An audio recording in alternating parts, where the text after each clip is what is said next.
உன்னுடைய பிரச்சனைக்கு உன் வீட்டுல பிரச்சனை, உன் பக்கத்து வீட்டுல பிரச்சனை, உன்னோட அண்ணனுக்கு பிரச்சனை, உன் தம்பிக்கு பிரச்சனை அப்படின்னு சொன்னா எம்ஜிஆர் ரஜினி வருவாங்க.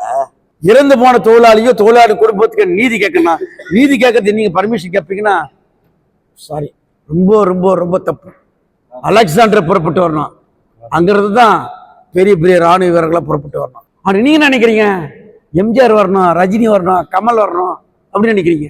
உச்சகட்ட அநியாயம் இந்த கோவைக்கு மண்டலம், உச்சகட்டம் அநியாயத்தின் உச்சகட்டம் அப்படின்னு நினைச்சுக்கிட்டேன். இந்த அரசு நிறுவனத்தில் யாரும் முதலாளி கிடையாது.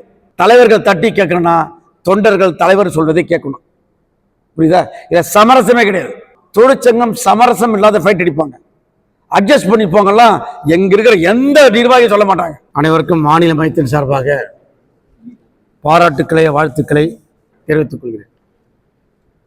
கோவையில் 3 நாள் பயணம், 3 நாள் ஊதிய உயர்வு கேங்மன் சிறப்பு பேரவைக்காக திட்டமிட்டது. இடையில் ஒரு அசம்பாவிதம்.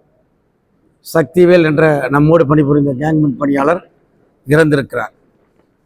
கோயம்புத்தூரில் இது போன்ற நிகழ்வுகள் தொடர்ந்து நடைபெற்று கொண்டு வருகிறது. தலைமை பொறியாளர் அலுவலகத்தில் சொன்னது, அந்த அலுவலகத்துக்கு கீழே சொன்னது, அதையே மீண்டும் இப்பொழுதும் நினைவுபடுத்துகிறேன். இனிமேல் கோவை மண்டலத்தில் விபத்து ஏற்பட்டால் அது எந்த சங்கத்தின் உறுப்பினராக இருந்தாலும் சரி, பாதிக்கப்பட்ட தொழிலாளிக்காக சீட்டு சங்கத்தின் தலைவர் முன்னால் வந்து நிற்பார்கள். அது மட்டுமல்ல, தவறு நடந்த இடத்தில், அதாவது responsibility goes to section officer AE, responsibility goes to foreman, 2 பேர் வந்து ஒரு பிரிவினுடைய தலைமை அதிகாரிகள்.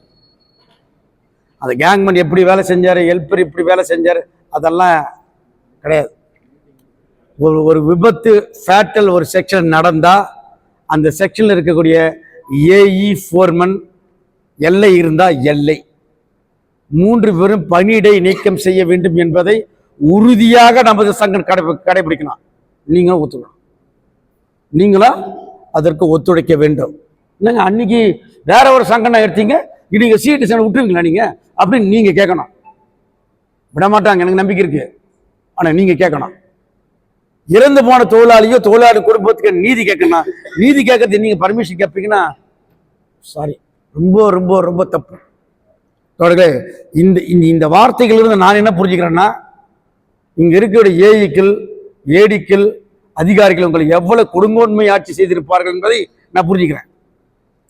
ஆனா கொடுங்கோன்மை ஆட்சி செய்திருக்கிறார்கள் என்று சொன்னால் அந்த இடத்துல இருந்தா நெப்போலியன் புறப்பட்டு வரணும், அங்கிருந்து தான் அலெக்சாண்டர் புறப்பட்டு வரணும், அங்கிருந்து தான் பெரிய பெரிய ராணுவ வீரர்களா புறப்பட்டு வரணும். ஆனா நீங்க நினைக்கிறீங்க எம்ஜிஆர் வரணும், ரஜினி வரணும், கமல் வரணும் அப்படின்னு நினைக்கிறீங்க. எவ்வளவு மூடத்தனம் நல்லது, மூடத்தனம் நல்லது. உன்னுடைய பிரச்சனைக்கு உன் வீட்டுல பிரச்சனை, உன் பக்கத்து வீட்டுல பிரச்சனை, உன்னோட அண்ணனுக்கு பிரச்சனை, உன் தம்பிக்கு பிரச்சனை அப்படின்னு சொன்னா எம்ஜிஆர் ரஜினி வருவாங்க. பிரச்சனை வந்துச்சுன்னா சிஐடி சங்கம் சொல்லிச்சு அப்படின்னா, வாட்ஸ்அப்ல செய்தி போட்டாங்கன்னா, நோட்டீஸ் போட்டாங்கன்னா, வியாபாரை பற்றியும் கவலைப்படாமல் சொன்ன இடத்துக்கு வரணும். இனிமேல் வருவீங்களா? வருவீங்களா? வரணும். வந்தால் நமக்கு நீதி கிடைக்கும், வந்தால் நமக்கு இந்த கொடுங்கோன்மையர்களை வெட்டி வீழ்த்த முடியும். என்ன நடக்குது இந்த கோயம்புத்தூர்ல? நான் சொன்னேன் உச்சகட்ட அநியாயம் இந்த கோவைக்கு மண்டலம், உச்சகட்டம் அநியாயத்தின் உச்சகட்டம் அப்படின்னு நினைச்சுக்கிட்டேன். நேற்று நடந்த அந்த விபத்து, முன்னாடி நடந்த விபத்து தான் கோவை மண்டலத்தில் கடைசி விபத்தாக இருக்கணும். இனிமேல் விபத்து நடக்கவே கூடாது. அப்படி நடந்தால் அந்த நடவடிக்கை வேற மாதிரி இருக்கும். அப்ப நடக்கக்கூடாதுன்னா தொழிற்சங்கம் நடவடிக்கை அந்த விஷயம் வர அடிப்படையில் எனது உயிரை எனது குடும்பத்தை நான் தான் காப்பாற்றுவேன். கரெக்டா? வந்து காப்பாற்றுவர, செக்ஷன் ஆபீஸருக்கு பர்மிஷன் கொடுக்க மாட்டேன்னு சொல்ற உங்க குடும்பத்தை காப்பாற்றுவர காப்பாற்ற மாட்டாரா? பின்னாடி சொல்லணும்னு கேட்குறீங்க. இப்போ நீங்கள் ஃபோர்மன் சொல்லுங்க, ஏஐக்கு ஃபோர்மனுக்குன்னா அவ்வளோ பெரிய அதிகாரம் இருக்கிறதா? படைப்பாற்றல் இருக்கிற பிரம்மா மாதிரி வேலை வாங்குற அதிகாரி தானே.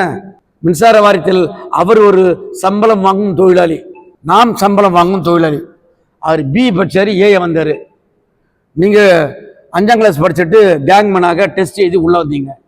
ஐடி படிச்சு ஒரு ஹெல்ப்பராக வந்திருப்பாரு, இன்னொருத்தர் வாரிசு வேலையாக வந்திருப்பாரு. அவ்வளோதானே. எல்லாருக்கும் முதலாளி மின்சார வாரியம் தானே, எல்லோருக்கும் முதலாளி மின்சார வாரியம் தானே. மின்சாரம் இருந்தானே, அரசாங்கம் தானே, அதில் டவுட் இல்லைல்ல. ஏஐ முதலாளி கிடையாதுல்ல, ஏடியோ டிஏஎஸ்சி முதலாளி கிடையாதுல்ல, டவுட் இருக்கா? கிடையாதுல்ல. தலையாட்ட பண்ணிக்கங்க. முதலாளியா முதலாளி இல்லையா? முதலாளி இல்லைல்ல. அப்படி முதலாளித்தன்மையோடு யாராவது நடந்து கொண்டால் அவர்களை முதலில் எதிர்கொண்டு சரி செய்ய வேண்டியது, அந்த எண்ணத்தை வெட்டி எறிய வேண்டியது சீட்டு சக்கரத்தின் தலையாய கடமை. தலையாய கடமை. இந்த அரசு நிறுவனத்தில் யாரும் முதலாளி கிடையாது, யாரும் பண்ணையார் கிடையாது, யாரும் ஜமீன்தார் கிடையாது. அப்படி யாராவது இருப்பாங்கன்னு சொன்னாங்கன்னா அந்த ஜமீன்தாரையோ பண்ணையாரோ ஒழிச்சு கட்டுதான் போல வேலை, ஒழிச்சு கட்டுவான். மிக மிக துக்கமான நிகழ்ச்சி. இனிமேல் அதை நடைபெறாமல் இருப்பதற்கு நீங்கள் பாதுகாப்பு சாதனங்களை, பாதுகாப்பு உபகரணங்களை கொண்டு வேலை செய்யணும். இப்போவும் சொல்றோம், சீட்டு சொல்லுது, உங்களுக்கு ஆன்லைன்ல வேலை செய்வதற்கு கான்பிடென்ட் இருந்தா, நம்பிக்கை இருந்தா வேலை செய்யும். இப்பொழுதும் மாறி உத்தரவு சொல்லுது, இப்பொழுதும் பிபி 2, 8, 9, 10 நிறைய உத்தரவு சொல்லுது. நீதிமன்றத்தில் மின்சார வாரிய அபிடாவிட் ஃபைல் பண்ணிருக்கு. நீங்க ஆஃப்லைன் வேலை செய்யக்கூடிய பணியாளர் தான், புரியுதுங்களா? ஆன்லைன் வேலை செய்யக்கூடிய பணியாளர் அல்ல. உனக்கு கான்பிடென்ட் என்னால் நான் ஆன்லைன்ல வேலை செய்ய முடியாதுன்னு சொல்லாங்க. அப்படி முடியாதுன்னு சொல்லிட்டு ஒருத்தர் ஏஐ மெமோ கொடுத்தாருன்னா, கொடுத்த மெமோவை திருப்பி வாபஸ் வாங்குற வேலையை சீட்டு சங்கம் செய்ய விட மாட்டான், வாபஸ் வாங்கலாம். ஏன் அதை சொல்றேன்னா, ஒர்க்லோடு ஏரியாவில் நீங்க கிடையாது. ஒர்க்லோடு ஏரியாவில் ஹெல்ப்பர் ஒயர்மேன் தான் இருக்கிறாங்க. ஒர்க்லோடு ஏரியாவில் இருக்கிறவங்க தான் மெயின்டெனன்ஸ் பார்க்கணும், டிஸ்ட்ரிபியூஷன் பார்க்கணும், ஏரியா பார்க்கணும். எல்லா பொறுப்பும் அவங்களுக்கு தான் இருக்குது, உங்களுக்கு பொறுப்பே கிடையாது. போன ஊதிய ஒப்பந்தத்தில் 10,000 பேர் ஒர்க்கோட ஏரியா மறைச்சிட்டீங்களான்னு கேட்டேன். அதற்கு பிறகு சேர்க்கிறேன்னு சொன்னாங்க. ஒர்க்கோட ஏரியாலே இல்லாத ஒருத்தரை ஆன்லைன்ல வேலை வாங்கி விபத்துக்குள்ளாக்குவாங்க. அப்படின்னா இது எவ்வளவு பெரிய தவறு. இது தவறை தொடர்ந்து செய்தால் சரியாக்கிடாது. தவறு எப்பொழுது செய்தால் தவறு தான். அந்த தவறை நாம் தட்டி கேட்போம்.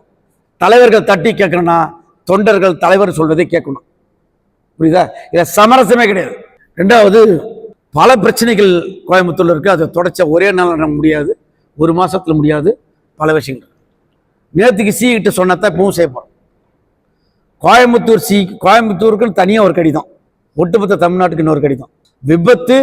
விபத்துக்கு காரணமாக என்ன நடவடிக்கை எடுத்தீங்க, காம்பன்சேஷன் ஆக்ட்ல பணம் கொடுத்தீங்களா கொடுக்கலையா என்ற விவரத்தை கேட்போம். ஆர்டிஐலையும் கேட்போம், எல்லாத்தையும் கேட்போம், தமிழ்நாடு முழுக்க கேட்போம்.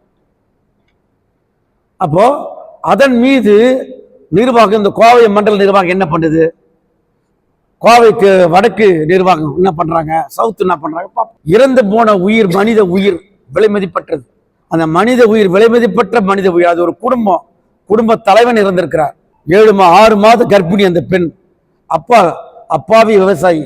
கிராமத்திலிருந்து அந்த குடும்பம், அந்த பரம்பரையிலேயே முதல் ஒரு ஆளு, முதல் பட்டதாரி, முதல் அரசு ஊழியர். அந்த குடும்பம் என்ன ஆகும் நல்லா தெரிஞ்சுக்கோங்களே. நான் மீண்டும் ஒரு முறை பதிய வைக்கிறேன், ஏஇயோ ஏடியோ டியோ நமக்கு முதலாளி கிடையாது. ஞாபகம். இன்னும் சொன்ன வேற மாதிரிலாம் சொல்லுவேன் நான். அதை அவர்களுக்கான பணி அவர்கள் செய்யறேன். அவங்க உங்களை வேலை வாங்கணும். நாம என்ன சொல்றோம், நேர்மையா வேலை வாங்கணும், சட்ட திட்டத்திற்கு உட்பட்டு வேலை வாங்கணும், அவ்வளவுதான்.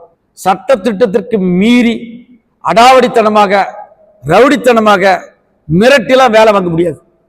மிரட்டி வேலை வாங்கினா இனிமேல் தொழிற்சங்கத்துக்கிட்ட சொல்லணும். தொழிற்சங்கம் சமரசம் இல்லாத ஃபைட் அடிப்பாங்க. அட்ஜஸ்ட் பண்ணி போங்கலாம் எங்க இருக்கிற எந்த நிர்வாகி சொல்ல மாட்டாங்க. அட்ஜஸ்ட் பண்ணி போங்கன்னு ஒரு நிர்வாகி சொன்னா பொதுச் செயலாளர் கம்ப்ளைண்ட் பண்ணுங்க, நான் பாக்குறேன். சொல்ல மாட்டாங்க, எனக்கு தெரியும். ஏன்னா இது போராடக்கூடிய அமைப்பு, இது போராடியே வளர்ந்த அமைப்பு, இது உறுதியா சொல்றேன். அப்ப நீங்க அதற்கு தயாராக இருக்க வேண்டும் என்று முதலில் உங்களை அன்போடு கேட்டுக்கொள்கிறேன்.